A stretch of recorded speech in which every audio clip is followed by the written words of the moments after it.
This is the first time we are seeing each other in real life. I can't believe it. In like 3 years, isn't it? Exactly. Oh my god. If you've been here for that long, you probably know that we used to have a podcast together, Lou and Lily. Let's talk about. Exactly. And we thought it would be fun because we haven't made an episode in 2 years. Can you believe it? It's been 2 years. In 2 years that we would do a little recap. So we're doing a Let's Talk About the Tea episode with you, where we're basically going to recap the last 2 years for us, because when we stopped our podcast, we had both gotten into a relationship. So we were both basically in the same like vibe in life, and we kind of like went all in that. In completely different directions, must I say. Yes. In the last 2 years, both of our relationship had unfolded completely different. And we thought it'd be interesting to talk about that, because I feel like there's a massive balance between our relationships are good examples of what is compromise and what is self-sacrifice or self-abandonment. Yes. That's right. So yeah. Yeah, there's a lot of tea. A lot of things to cover. So if you're interested in hearing about that, then obviously stick around. If you're not, then tell a friend who would be interested in that. So this basically applies to everyone who's in a relationship, or who wants to be in a relationship, or who has friends that they have relationships with. So basically everyone. Yeah, there's a lot of wisdom from learning. Exactly, in relationships the hard way, basically. Yes. But yeah, I feel like let's start. Do a little intro on each of us first, kind of thing. Yes. Yeah. Lily, you start. My name's Lily, and I am the last 2 years, or actually the last year, I've lived in Perth with my now husband. Wait, what? Yeah, I know, husband. Weird. She's married. That escalated quickly because it did. And that's the tea. Exactly. Oh, it did actually escalate real quickly, and I'm super happy for that. Don't get me wrong. But yeah, 2 years ago, when we stopped the podcast, I feel like that's right when I had started dating my now husband, and I had been in shitty relationships, like relationships that had taken it out of me. I'm talking pathological liars, manipulators, like bad shit.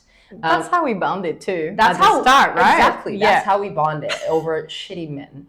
And also shitty behavior on our side, because you can't blame it on the other one. You are also sometimes you are the problem. Exactly. You also are accepting certain things, and no, I'm not victim blaming here at all. I'm just saying that the stronger you are in your belief and in yourself and your boundaries of what you value, the easier it is to say no to a toxic situation, or to see the red flags before they escalate.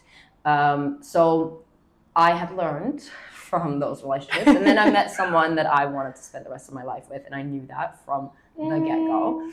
Yes. I love that for you. I love that for me too. And I'm happy that actually it turned out that way. Because after 6 weeks, he was like, well, I want to move to Australia for a year. And well, if you don't want to come with me, then this is not going to work. And I was like, okay, excuse you. I remember this actually. Exactly. Like, what the fuck? But sure. And then, exactly, but I feel like that's the moment where we kind of like lost touch. So like, as in that is true. Exactly. So that's the last kind of update I gave you on my relationship, basically. And then from there, so from now on, I'm not going to be looking at you. I'm going to be looking at Lou, because she doesn't know this tea yet. Part of it she does. Raw reaction. Exactly. Which, by the way, you're from, did you say you were from Amsterdam? Yeah. And so you've been in Australia for a year, in Perth. And I loved it. 5 hours from me, and we haven't even met yet until now, where she's moving back to Amsterdam on Monday. Yeah, basically. How fucking we left it until the end, but we made it. All right. Lou lives in Brisbane, or close to Brisbane, so that is quite far. Give me the tea. Exactly, give you a tea. So then, basically like 4 months into the relationship, we talked about like, okay, what if we are going to Australia? How would we do that? Because, well, visa wise, it's quite hard to prove that you're in a relationship. You have to like, I'm not sure what the word for it is again, but you have to prove that you're in a durable relationship. That's pretty similar to where my situation was. Basically. Right? Continuing and loving partnership is the actual word that the government uses. Yeah, exactly. That it's a very, like, and that's hard if you've only been together for a few months. And rightfully so, because obviously I'm sure that lots of people at 4 months think they're going to be together forever, and then don't, right? Well, me in almost every situation I've been in. Oh my God. But like, so we talked about like, would we want to take the risk of me not being able to come with you to Australia, or would we just like get married or register partners? And if we'd had to choose, would we then get married or be registered partners? And we were like, oh, I don't want to be registered partners. That sounds boring. It's de facto. That's actually what I did. Yeah, exactly. Yeah, we actually did the exact same thing around the exact same time, by the way. Yeah, and then we were like, oh, we don't want to be registered partners, so we'll just get married if you do get the job, because he was applying for it. So we didn't know yet if he was getting the job. And then, well, months passed, basically. And then in, I think it is like November, he got like you got the job and we want you to come and like now, basically. Oh, wow. Like, I still need to apply for a visa, but sure, I'll be there ASAP. And then we were like, okay, does that mean we're getting married? And we'd been together for 11 months by then. 12 months. It had been longer. Yeah, that's right. 12 months. So we were like, okay, yeah, I guess we're getting married. A month later, we got married at the courthouse. And we were like, okay, so this is not obviously I did want to be proposed to. I know, like, if you follow me and if you know who I am, like, you know that I'm very much against a lot of things in patriarchy, but being proposed to is not one thing that I'm gonna say no to. It's romantic. Exactly. We want it. I want it. So we talked about like, okay, we'll do the other things later on, like the getting proposed, like the proposing and the actual wedding, because this was just courthouse with our parents and our siblings, and that's it. And then we moved to Perth, which was officially also the first time we were living together, which sounds very strange, not to everyone, but to me, that like I never thought I would not be living with someone before I got married to them. True. Which is a bit like weird, but we'd been together like every single day the whole year before that. So basically we were living together, but in 2 different houses. Like we would just move around. So it didn't feel like a risk, and it turned out to not be a risk at all. It was a relief to finally not have to drag my toothbrush around like to his house and then him to mine and blah, blah, blah. True. Yeah. So we got placed in Perth, which was really nice. Loved Perth. And then, all of a sudden we've been married for a whole year, and then he proposed to me 3 weeks ago. So that's where I am at with my relationship. And I am. That's crazy. Congratulations again, by the way. I remember I fully missed that chapter, and then you shared a reel in your story about like your anniversary, and you were at the courthouse, and I was like, wait, what? Excuse you?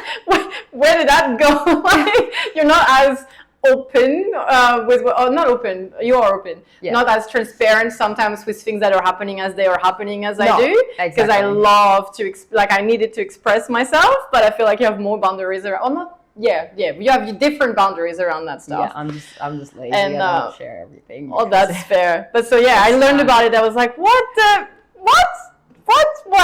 right? What happened here? Yeah, I know. A lot of people had that, to be honest, because I also feel like it's obviously not the normal order of things where like you get married and then you get proposed to and then you have a wedding. And that was also something that I had to like, this is actually a good bridge to what is self-abandonment and what is compromise, is getting proposed to before you get married, for me, a core value, something I am really not willing to give up? Or is it something I'm fine with? And I was fine with it. Like, I don't care if other people think it's strange. I'm happily married. there is actually a study done about the correlation between divorce and the amount the engagement ring cost. And people who have an engagement ring of more than 20K get divorced like three times as likely to get divorced. Yeah, I never even looked at that. So I was like, well, I didn't have an engagement ring, so I'm not getting divorced. I love that. Yeah, but that's so exciting. Yeah, nice. And you reunited with him on Monday. Yes. So yeah, he went home already to start his new job in Amsterdam, and then I knew he was coming. Oh, we have a doggy friend. This is Zusi. All right. Zusi wants to be a part of the podcast. We had planned a chair for him. There you go, Bubba. Hey. Oh, yes. You came for the support, did you? Exactly. Mental support, because now we have landed on Lou's part of the story. So tell us about the tea on your side. I feel like I need to preface by saying that, like, I'm going to do my best to express myself as, like, transparently, but also respectfully as I can, that there is no, like, blaming being put on anyone. I don't like the term toxic relationship. I think it's very trendy at the moment. And both people can have aspects that they need to work on and just realize that they're wrong for each other after sometimes. For sure. Whereas or not there was self-abandonment and also things that were definitely not okay. That were accepted and shouldn't have. But I'm still in my grieving. So obviously for me, that did not work out. I didn't get engaged. I mean, hello. Also not necessarily the end goal for every relationship, because some people are just there for a period of time. Oh my days. Am I getting a dog? Oh, you are a little slut. You want to be on everyone's lap. Okay. He does, actually. I think I get the butt. Yes. Please don't fart. I get the face. You get the butt. 2 years ago, I started kind of similar to how you were, but also very different. And so for me, that was my first ever relationship. So I'm 30 now. I was 27 when we met. And first ever boyfriend, serious relationship. You have nothing to compare it to.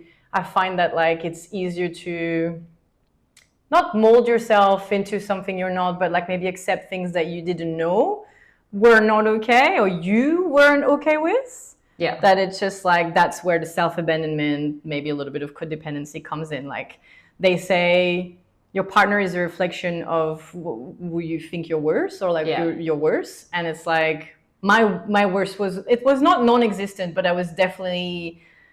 I wanted to be loved. I was ready to try and like be with someone. And when we got together, I just wanted it to work. And I feel like I people pleased and put my needs aside, putting his above mine in a way to keep him, to make sure I wouldn't lose him. There's a lot of like attachment style. We've done an episode on this as well, where he was a bit more avoidant while I was more anxious avoidant.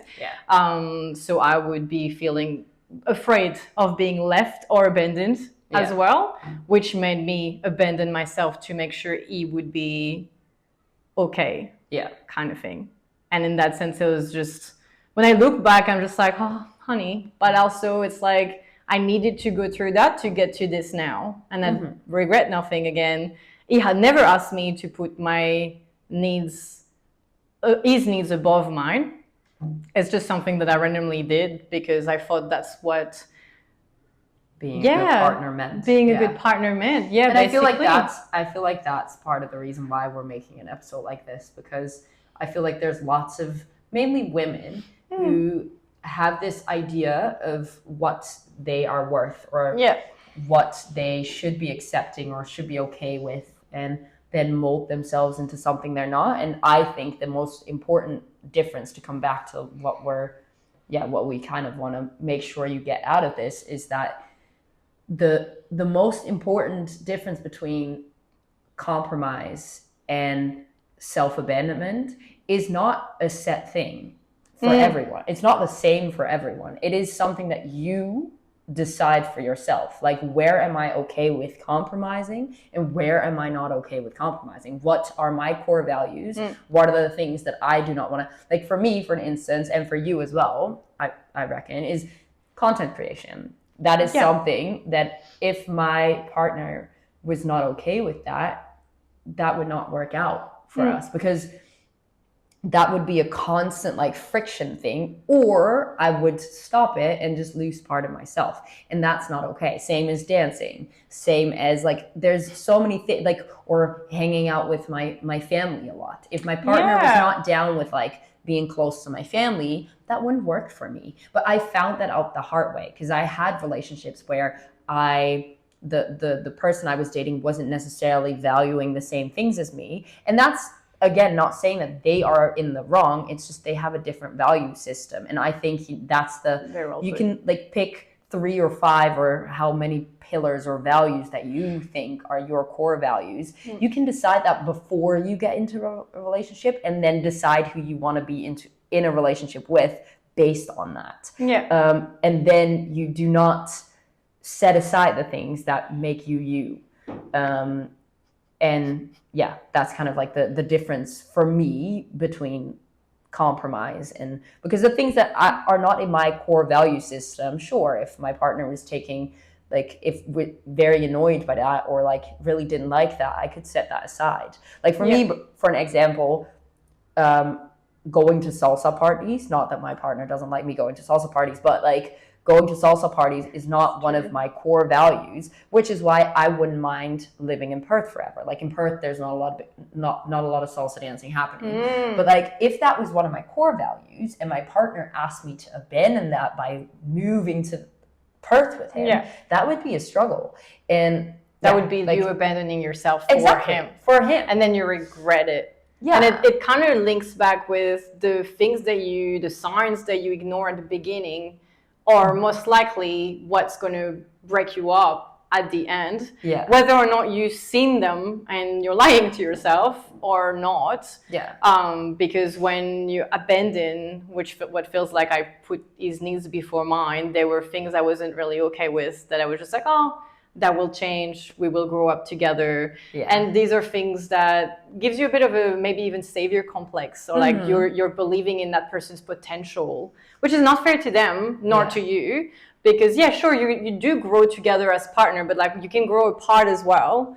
And it made me look back thinking, oh, it's not fair for me to ask him to change now, and that I'm not okay with how things are when I already knew this at the start, but I'm a different person than when we started. I feel like I've kind of reunited a little bit more with myself, with content creation and like going into personal training, like things that make me, and it's suddenly just like, I think I was looking for myself at the time, and I was also way more happy with the idea of being in love and wanting to be in a relationship. You were dating the potential, definitely. Actually, I forgot to say this to you, but I saw a TikTok recently. She's talking about the limerence effect, and apparently this is something where I was going to say women, but like people basically dream or create scenarios in their head about the person. So you meet someone, right? You start texting and stuff.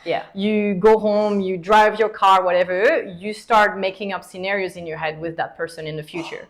And suddenly you start liking what's in your head. And not the actual person. And that's how we get attached. And the real word here is attachment to a potential that doesn't exist because of all those scenarios that we made up in our head. And I don't know if you remember when we were both bonding over our messy boys situation. There was a lot because I just was getting attached, but I was not ready to commit either. But I was just having random crushes on people's potential.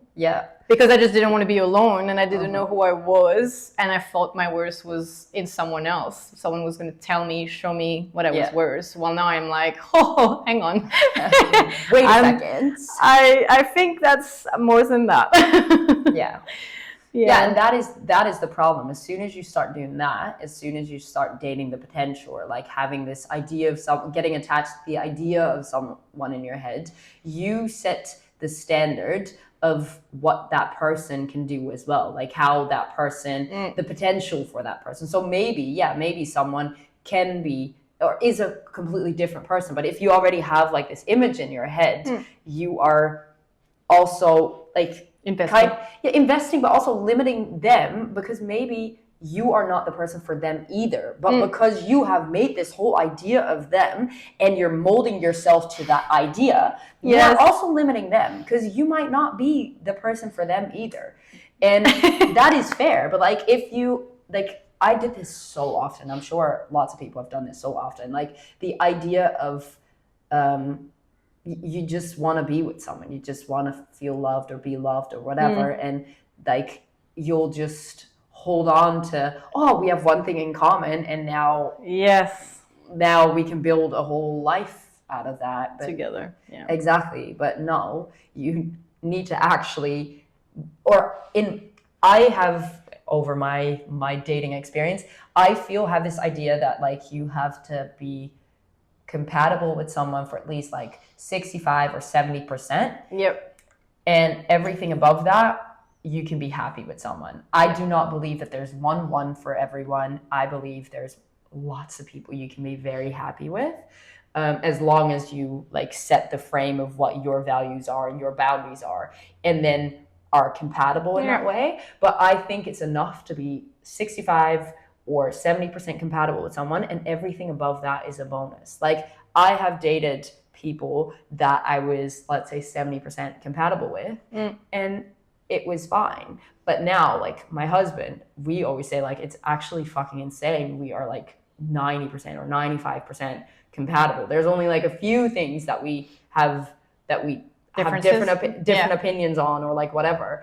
And that obviously, like, I'm very happy that I found a person like that, but I do 100% believe that I could have been married and very happy with someone, or just living together with someone. Like, I'm not saying that marriage is the end goal for everyone, but I think I could have been happy with so many other people as well, as long as it's above like this certain like compatibility percentage, which made me, while dating, feel very, or a little bit more chill, because the idea that like, or for me, the idea that there's only one person or like five it's so limiting, and it's so stressy. It makes you feel like quite stressed. Like, what if I miss him or her or whatever? And it sold you to like the fairy tales of like the one and all that stuff. And I really, really bought into that. Now I'm more into kind of like you can have different persons, and everyone is here for a reason, a season, or a lifetime. And it's actually the same with friendships as well. And that helps.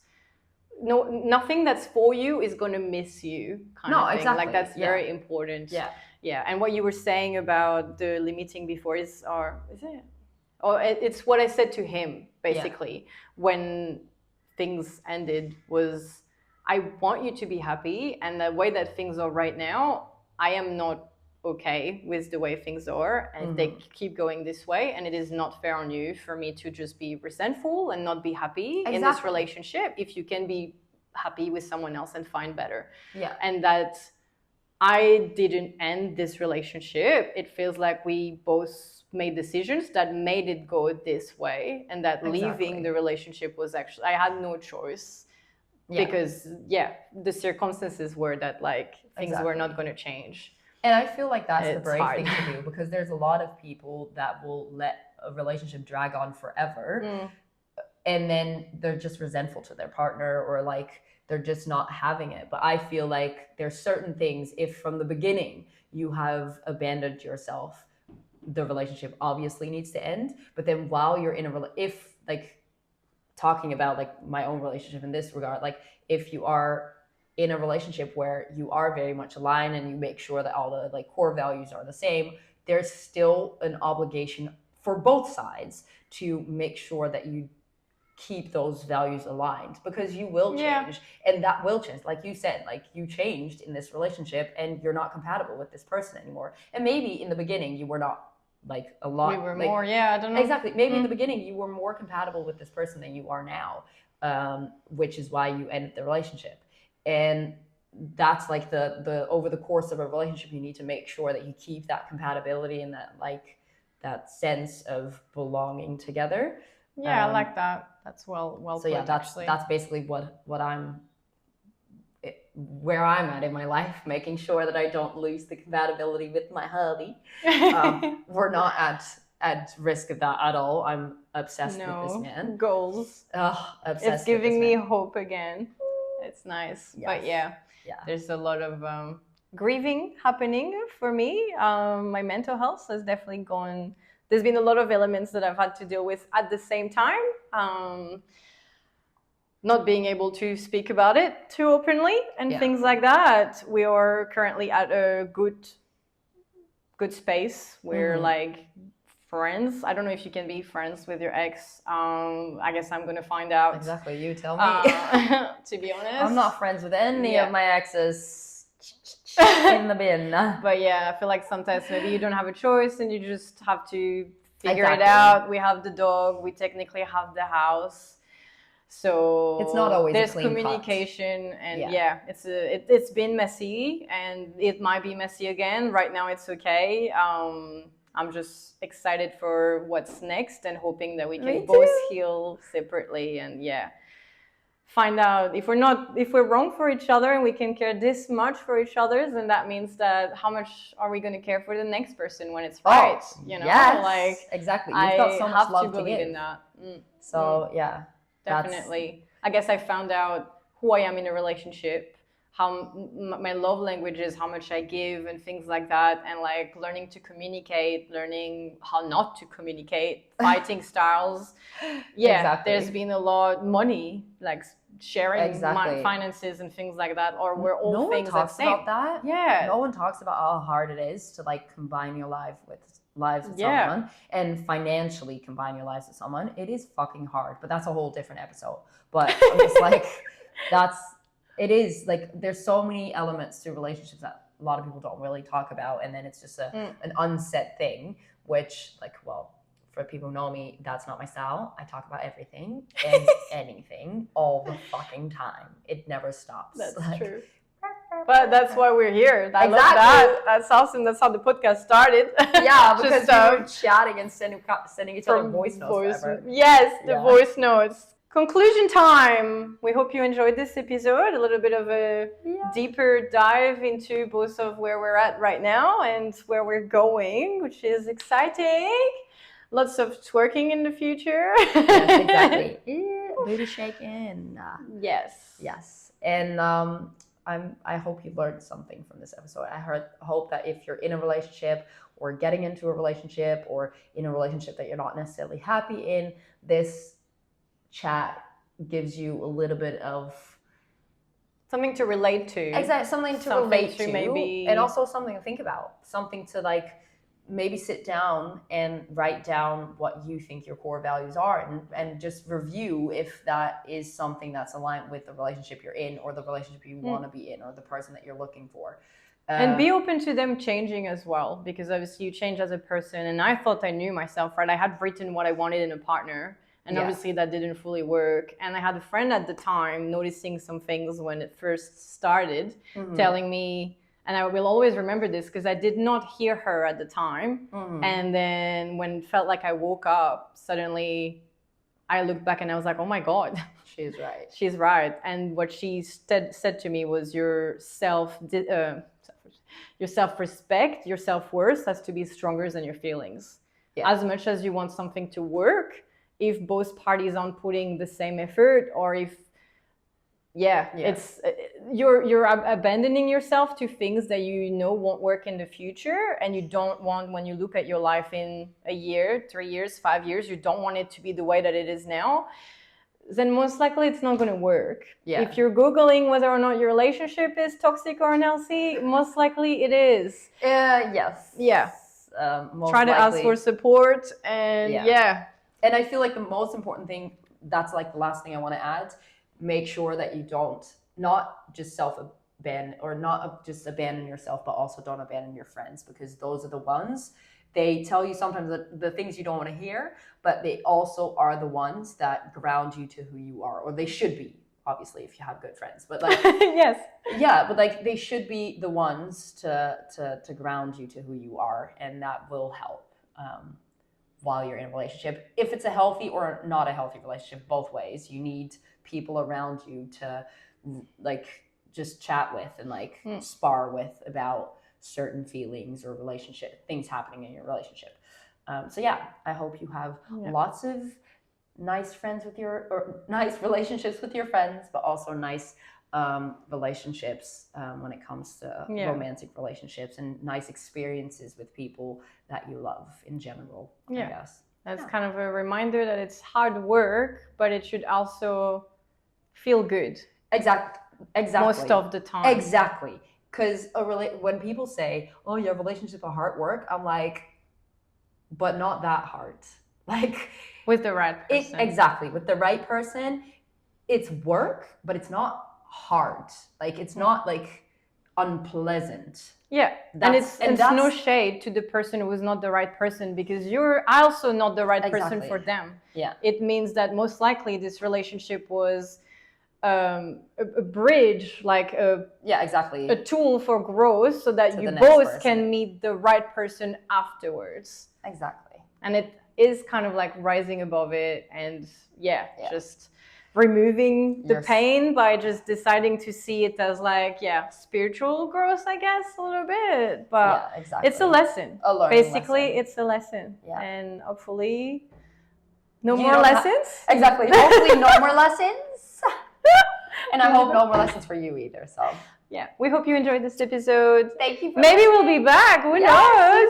See how we go. See ya. But love you. Bye.